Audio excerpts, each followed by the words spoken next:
You know what? Electric dirt bikes might be the best thing to happen to motorcycling in years. Unless they get banned first. Not that long ago, if you said rebellious young rider, most people pictured somebody on a Harley or a sport bike, or maybe some kid on a dirt bike ripping through the neighborhood until some irritated mom eventually comes out and threatens to call the cops. But now, the new motorcycle rebels may not be riding Harleys at all. They may be riding electric dirt bikes. And depending on who you ask, that's either one of the most exciting things happening in motorcycling right now, or a giant flashing warning light saying regulations incoming. Because these things are fast. They're quiet, easy to ride, relatively affordable, and in a lot of cases, they're being ridden by people who are not old enough to have been licensed, or insured, or trained, or even fully aware that what they bought online may not legally be an e-bike at all. And that's where this gets interesting, because on the one hand, electric dirt bikes might be creating the next generation of riders.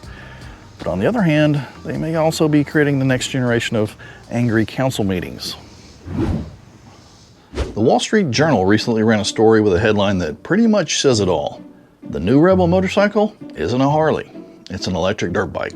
We're talking about bikes like the Sur-Ron and the Talarias and other high-powered dirt bike style machines. They're small, light, quiet, quick, easy to operate, and a lot of them can be bought online without the same traditional dealership process that comes with buying a motorcycle. For example, the Wall Street Journal article specifically talked about the Sur-Ron Lite B, which you can get for around $3,900, and it goes 46 miles per hour, which may not seem like a lot if you're used to riding a normal motorcycle, but for something that a lot of people still describe as an e-bike, 46 miles per hour is a completely different animal. That's not little Johnny pedaling down to soccer practice territory anymore. That's little Johnny just merged into traffic wearing a hoodie, Vans, and the judgment of a kid territory. That might present a problem. These things are sitting in this weird gray area between dirt bike, bicycle, motorcycle, toy, and whatever eBay said it was when somebody clicked buy now. Now, before we start sounding like grumpy old men yelling at the kids to get off our front lawn, there is a very positive side to this. Motorcycling needs new riders. We talk about that here all the time. Younger riders are not walking into a Harley-Davidson and financing big, heavy, expensive cruisers. They may not even be growing up around dirt bikes the way a lot of us did. But electric dirt bikes change some of that. They're approachable, they're easy to ride, no clutch, no shifting, no loud exhaust, no hot engine, no gas station, no oil changes, no 700 pounds trying to humble you in a parking lot. For a young person, that's all upside. And for a parent, at first glance, that may seem less intimidating because it is quiet, it looks modern, it's techy. And compared to the cost of a new motorcycle, something between $2,000 and $4,000 seems almost reasonable. And I say almost because $4,000 is still a lot of money for something your kid may immediately wheelie into a mailbox. But this is where the big picture for motorcycling in general comes in, and this is just my salty old take on things here. If we're always asking, where is the next generation rider going to come from, maybe it's not the same place they came from 30 years ago. If they're not starting on a Sportster or Rebel 300 or some clapped out gasoline dirt bike, maybe they're going to be starting on an electric dirt bike that they saw on YouTube or TikTok or saw some friend riding around the neighborhood on. And if that's true, the motorcycle industry should probably be paying attention, because that kid on a Sur-Ron today, he might be an ADV rider tomorrow who discovers the same thing we all discovered, that two wheels are addictive. That's the good version of this story. Electric dirt bikes become the modern gateway drug into motorcycling. And I mean gateway drug in the safest, most legal, fully insured, helmet-wearing way possible. But here's the other side of it. A lot of these machines are not being used as dirt bikes. They're being used on sidewalks and bike paths, neighborhoods, school areas, even on the main street. Public places where the rules of legality are a little bit unclear or just ignored. And cities are starting to notice. Axios reported that Austin has been looking at new rules for e-bikes because of riding safety concerns, especially because of kids and teenagers riding them on public streets and sidewalks. They've proposed a lot of changes to where these machines can be used, how they're enforced, and training police officers on how to deal with them. That last part is important. Training police officers, because if law enforcement doesn't even have a clear, consistent framework for what these machines are or how to enforce their usage, how is the average parent supposed to know? I mean, this is my own anecdotal experience here, but I'm seeing where cops will pull over a kid doing 45 and a 25, blasting through a stop sign or a red light, pull that kid over and then notice the thing's got pedals and be like, oh, pedals, you're good.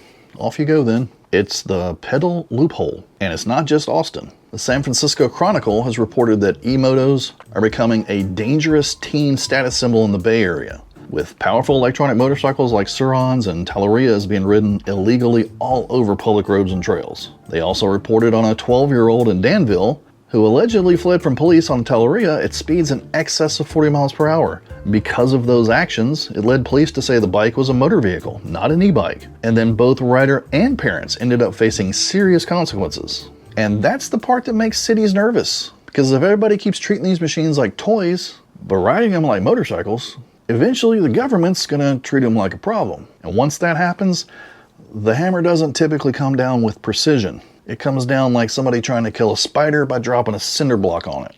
The big confusion is that people use the phrase e-bike to mean way too many different things. A legal low-speed electric bicycle in the US generally means something with fully operable pedals, a motor under 750 watts, and speeds under 20 miles per hour. Many states use 3 e-bike classes, with class 1 and 2 usually limited to 20 miles per hour or under, and class 3 being a pedal-assisted category that can go up to 28 miles per hour. But some of these electric dirt bikes are way beyond that, and no pedals. Some can go 45, 50, even 60 plus miles per hour depending on the model and the configuration. So when somebody says it's just an e-bike, that may not be true. It might be an electric motorcycle, and it might only be for off-road. Or it might be considered an unregistered motor vehicle altogether. It might be something that legally belongs on private property or designated off-road areas, not bombing down Main Street like a silent mosquito looking for a windshield to crash into. And this is where riders, like actual motorcyclists, should care. Because when the public sees a bunch of kids ripping through traffic on sidewalks, through parks and neighborhoods on machines that they don't fully understand, they do not separate e-moto from motorcycle. They just say, those motorcycle people are out of control. It's not fair, but public perception does not typically wait around for a more nuanced context. The safety concerns are where this story could become a flashpoint if we're not careful. The Guardian reported that e-bike injuries in the United States rose from about 1,600 in 2018 to over 23,000 in 2022. And cities are now trying to figure out, how do we regulate this fast-growing micromobility world without killing the benefits? The San Francisco Chronicle also recently reported on a fatal crash involving a 16-year-old riding an electric motorcycle in Half Moon Bay. That's the part that nobody wants to joke about, because if you're doing motorcycle speeds, you're taking motorcycle risks. And that means training matters, helmets matter, traffic laws matter. Protective gear matters. Knowing how drivers behave matters. Knowing how to navigate intersections and blind corners, panic braking and target fixation. All of that matters. And a quiet motor does not make physics any nicer. It just makes the bad decisions easier to sneak up on you without exhaust noise. Here's where I think this gets bigger than just kids on electric dirt bikes. This is really about the future of motorcycle culture.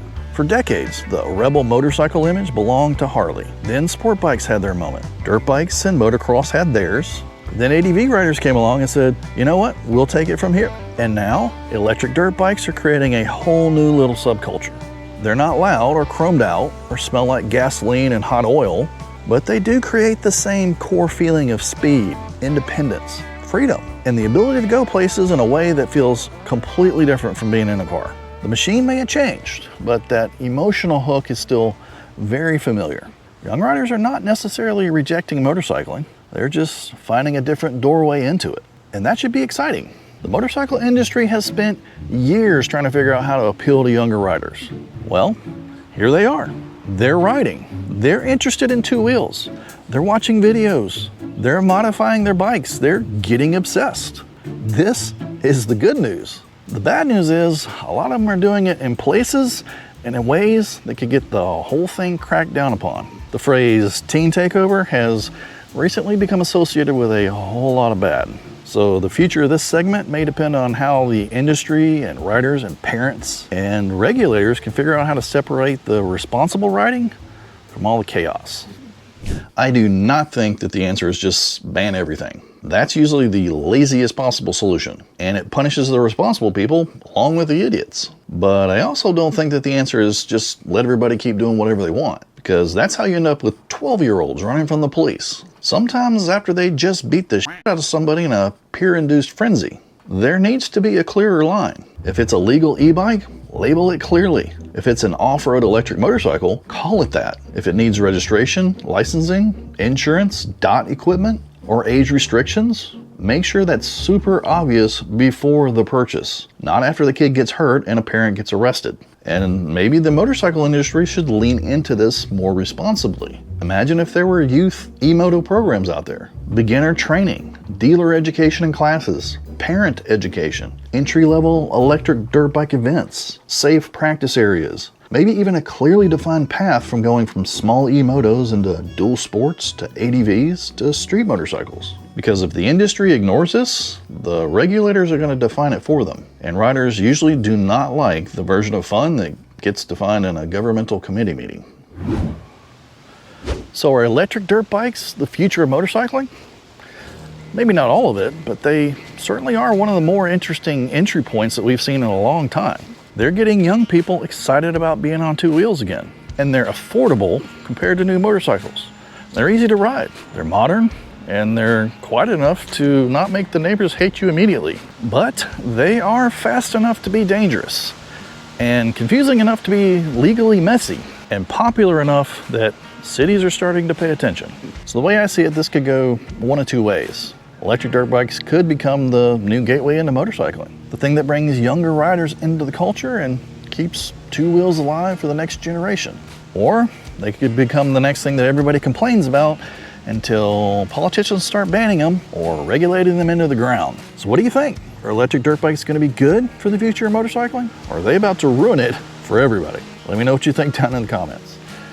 Anyway, that's all I got for you today. So in the meantime, ride hard, stay salty, and we'll see you in the next one.